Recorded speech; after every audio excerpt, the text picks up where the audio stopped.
मित्रांनो, S P madam साध्या कपड्यात काही सामान खरेदी करण्यासाठी बाजारात जातात. त्या सामान खरेदी करण्यासाठी बाजारात इकडे तिकडे फिरत होत्या की तितक्यात अचानक दोन खोडकर भटकंती मुलं तिथे येतात आणि एस पी मॅडम सोबत छेडछाड करण्याचा प्रयत्न करू लागतात. सुरुवातीला एस पी मॅडमला वाटतं की कदाचित चुकून त्यांचा हात लागला असेल, पण तरीही ती मुलं त्यांच्या हरकती सुरूच ठेवतात. शेवटी चिडून एस पी मॅडम एका मुलाच्या जोरात कानाखाली वाजवतात आणि दुसऱ्या मुलालाही मारणारच की तितक्यात तो मुलगा त्यांचा हात पकडतो. यानंतर एस पी मॅडम एका क्षणात त्या दोघंही मुलांना जमिनीवर पटकतात.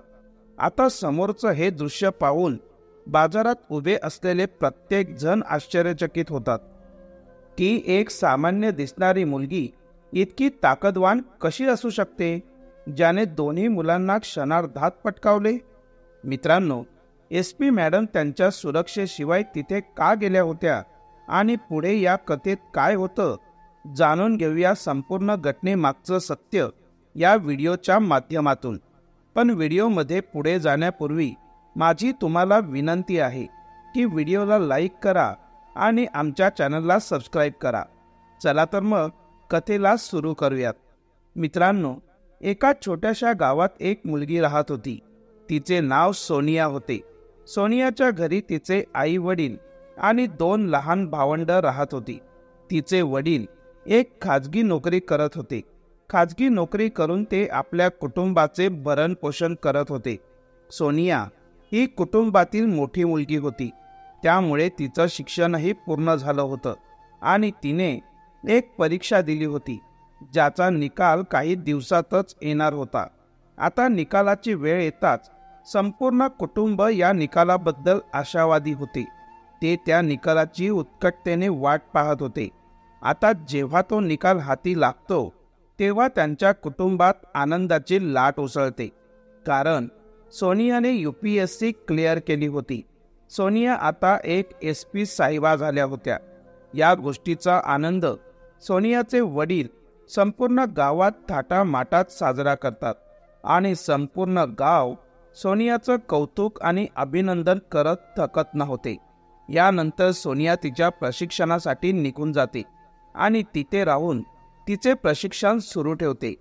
हळूहळू असाच वेळ निघून जातो आणि सोनियांचे प्रशिक्षणही कालांतराने पूर्ण होते. आता सोनियाने एका जिल्ह्याचा पदभार सांभाळला होता. सोनिया खूप मेहनती, प्रामाणिक आणि धाडसी अधिकारी होती आणि ती तिचं काम प्रामाणिकपणे करायची. जिथे ती कामं करायची तिथे गुन्हा अजिबात सहन केला जात नव्हता. आता सोनिया मॅडमच्या नावाची गुंड लोकांना इतकी भीती वाटायची की सोनिया मॅडम यांनी ज्या जिल्ह्यात पोस्टिंग व्हायची तिथली सक्रिय टोळी तितके दिवस अगदी शांतच राहायचे.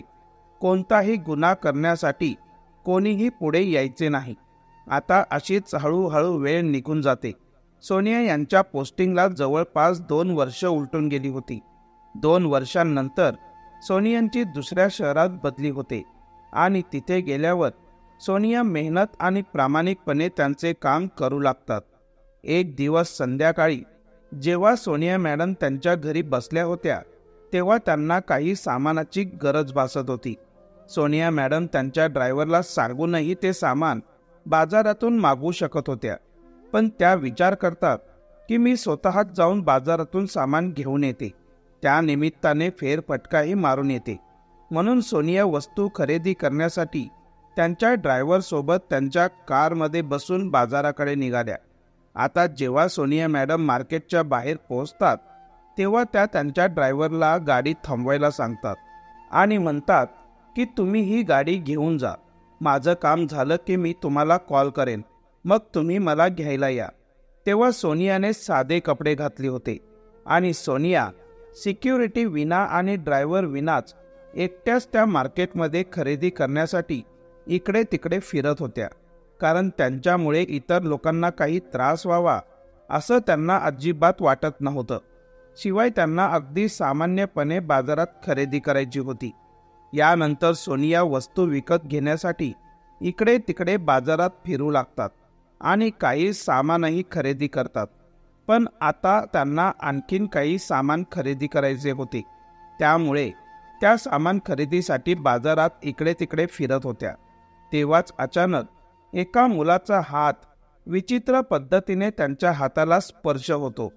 पण हे बघून त्यांना आधी वाटतं की कदाचित चुकून स्पर्श झाला असावा, म्हणून त्या सुरुवातीला त्या गोष्टींकडे दुर्लक्ष करतात आणि पुन्हा त्यांचं सामान खरेदीसाठी थोडं पुढे जातात. पण पुन्हा तोच मुलगा एकदा SP मॅडमला स्पर्श करतो. हो, पण यावर सोनिया मॅडम गप्प बसत नाही आणि त्या मुलाला त्या बदल्यात एक जोरदार थप्पड मारतात. आता त्या मुलाला मारताच त्याच्यासोबत आणखीन एक दुसरा मुलगाही होता. तो मुलगा पुढे येऊन सोनिया मॅडम यांचा हात पकडतो. सोनिया मॅडम यांचा हात धरताच सोनिया मॅडम त्या दोघांनाही एका क्षणात खाली जमिनीवर पटकावतात आणि आपले स्वसंरक्षण तंत्र वापरून सोनिया मॅडम यांनी त्या दोघांनाही चांगलेच पटकावले होते. जेव्हा बाजारात उभे असलेले इतर लोक हे दृश्य पाहतात तेव्हा ते हैराण होतात की एक साधारण दिसणाऱ्या मुलीने असे काय केले जे दोन्ही मुलं खाली जमिनीवर लोळत आहेत.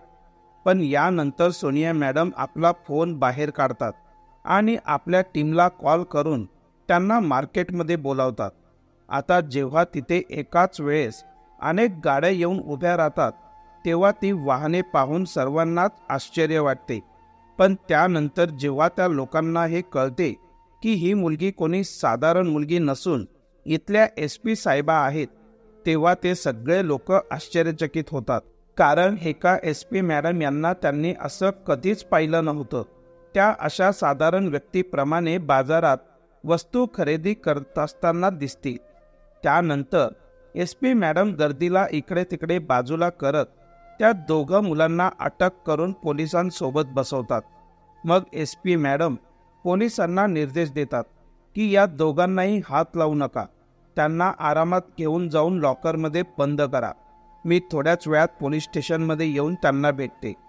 यानंतर पोलीस त्या मुलांना गाडीत बसवतात आणि तेथून पोलीस स्टेशनला घेऊन जाऊन लॉकरमध्ये बंद करतात. इकडे SP मॅडम मार्केटमधून सरळ त्यांच्या घरी जातात आणि घरी गेल्यावर त्या त्यांचे कपडे बदलतात आणि ड्रायव्हरला घेऊन सरळ त्या पोलीस स्टेशनच्या दिशेने निघतात. तर इकडे दोन्ही मुलांना खूप टेन्शन आलं होतं की आज आपण कोणत्या मुसीबतमध्ये फसलो आहोत, आता यातून आपली सुटका तरी कशी होईल. ते दोघंही डोक्याला हात लावून हैराण परेशान होऊन बसले होते. तितक्यात SP मॅडम यांची गाडी तिथे पोहोचते. त्यांच्यासोबत त्यांचा बॉडीगार्ड आणि ड्रायव्हरही होता. त्या दोघं मुलांनी SP मॅडमचा रुबाब पाहिला तर त्यांच्या पायाखालची जमीनच सरकली. त्यांचे हातपाय थरथर कापत होते. त्यांच्या चेहऱ्यावरचा रंगच उडाला होता. आता SP मॅडम त्या दोघं मुलांना बाहेर काढण्यासाठी सांगतात आणि त्यांना बाहेर काढल्यानंतर त्यांची चौकशी सुरू करतात. SP मॅडम त्यांना विचारतात की तुम्ही लोक किती दिवसांपासून मुलींची छेड काढताय आणि हे सर्व करण्यामागे तुमचा हेतू काय आहे, तुम्हाला नक्की काय साध्य करायचं आहे. इकडे SP मॅडम यांचा रुबाब पाहून ते आधीच आश्चर्यचकित झाले होते. त्यानंतर ते दोघंही SP मॅडमचे पाय धरतात आणि रडून रडून त्यांची माफी मागू लागतात आणि म्हणतात की मॅडम प्लीज आम्हाला माफ करा, आमच्याकडून खूप मोठी चूक झाली आहे आणि यापुढे आम्ही अशी चूक कधीच करणार नाही. आता काही वेळ SP मॅडम विचार करतात आणि विचार करून त्या दोघांनाही सांगतात की नाही, मी तुम्हाला माफ करू शकत नाही, कारण मी कुठेही काम करते तिथे गुन्ह्याला अजिबात माफ केलं जात नाही. तुमच्यावर नक्कीच कारवाई केली जाईल. यानंतर SP मॅडम यांनी त्यांच्यावर कारवाई करण्यासाठी पोलिसांना सांगतात आणि त्या स्वतः त्यांच्या विरुद्ध FIR दाखल करतात. ती मुलं रडतात, माफी मागतात आणि सांगत राहतात की मॅडम आम्हाला माफ करा. पण त्या त्यांना स्पष्ट शब्दात सांगतात की तुम्ही केलेला गुन्हा कदापि माफ केला जाणार नाही, तुम्ही केलेल्या कृत्याची शिक्षा तुम्हाला भोगावीच लागेल. असे बोलून SP मॅडम तिथून निघून गेल्या. त्या मुलांना कोर्टात हजर केले जाते आणि न्यायालयात सादर केल्यानंतर त्यांच्यावर योग्य ती कारवाई केली जाते, त्यांना तुरुंगात टाकले जाते. त्यानंतर काही दिवसातच ही बातमी वाऱ्यासारखी बाजारात पसरते. तेव्हा चारही बाजूंनी लोक SP मॅडमचा जय जयकार करतात आणि म्हणतात की SP मॅडम असाव्या तर अशा. आता जी खोडकर मुलं कॉलेजच्या बाहेर उभे राहून मुलींची छेड काढत होते तेही आता सावध झाले होते. आता या घटनेनंतर कोणत्याही कॉलेज किंवा मंदिराबाहेर खोडकर मुलं दिसणेच बंद झाले होते. आता त्या शहरात मुलींची छेडछाड करण्याचे बंदच झाले होते, कारण सर्वांनाच ही भीती वाटत होती की SP मॅडम कोणत्या मुलीच्या वेशात आल्या तर आणि आम्हालाही पकडून नेले तर. जी कारवाई त्या दोघांवर झाली होती ती आमच्यावरही होईल. आता सर्व मुली स्वतःला सुरक्षित समजू लागल्या होत्या.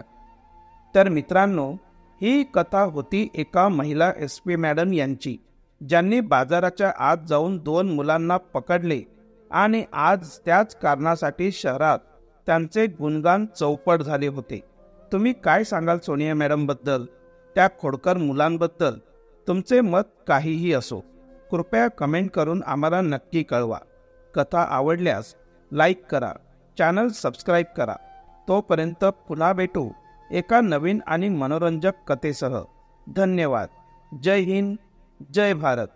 मित्रांनो, आपण आपल्या चॅनलला दिलेल्या तुमच्या भरभरून प्रतिसादाबद्दल आणि प्रेमाबद्दल मी मनपूर्वक आभारी आहे. तुम्ही दाखवलेलं प्रेम मला शब्दात व्यक्त करणं कठीण आहे, पण तुमच्या या मोलाच्या पाठिंब्याबद्दल मी मनापासून तुमचे सर्वांचे आभार मानतो. तुमचं प्रेम असंच सदैव राहावं हीच माझी हात जोडून विनंती आहे. तुमच्या या प्रेमामुळेच आम्ही अधिकाधिक पुढे जाण्यासाठी प्रेरित होतो. आपण संपूर्ण कथा ऐकली त्याबद्दल आपल्या सर्वांचे मनापासून आभार. पुन्हा एकदा धन्यवाद.